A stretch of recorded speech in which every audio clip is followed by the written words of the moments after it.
Бул дагы бүгүн алынган кондитерскилер. Ош шаарында магазиндеринен. Мына маркировкасы жок. Эч кандай маркировкасы жок. Мына булардагы маркировкасы жок. Мындай сроктору жок. Документтери жок. Продукциялар полный алынды. Азыр мына служебный машинага жүктөлүп, питаниянын балдары Ош шаардык полигонуна алып барып жок кылынат. Сегодня 3 мая. Пирожные Сахабат в количестве 5000 штук было до 10:00. После обеда ребята еще нашли, сейчас более, в 4 раза больше уже. Вот это все коробки.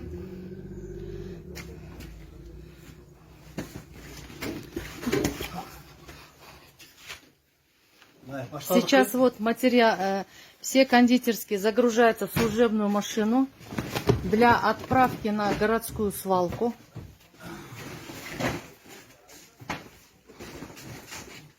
Мана. Кондитерский каймачный Айлин. Пирожное. Кондитерский цех Сахабат.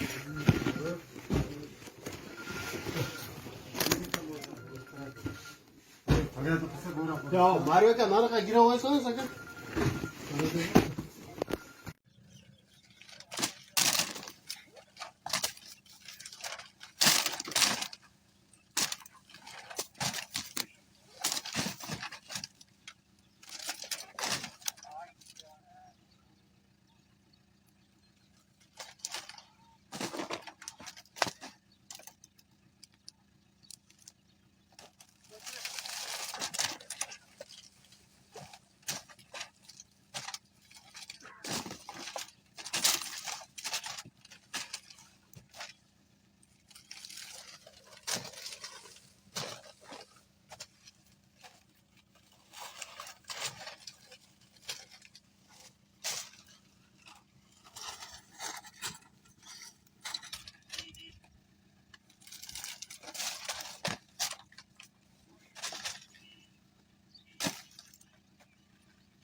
Nerede masma oturuyor?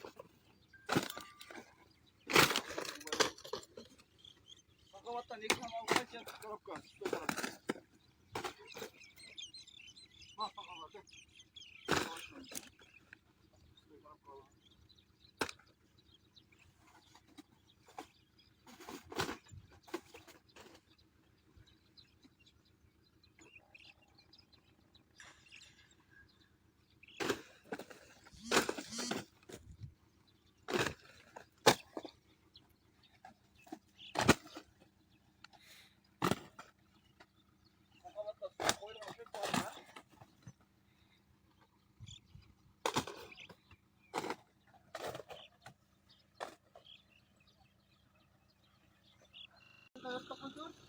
Şaktan nuru da.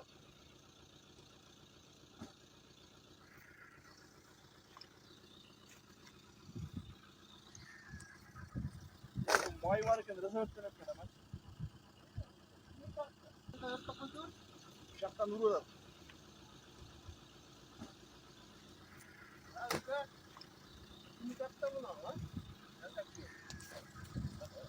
Bay varken rezerv tarafa hemen.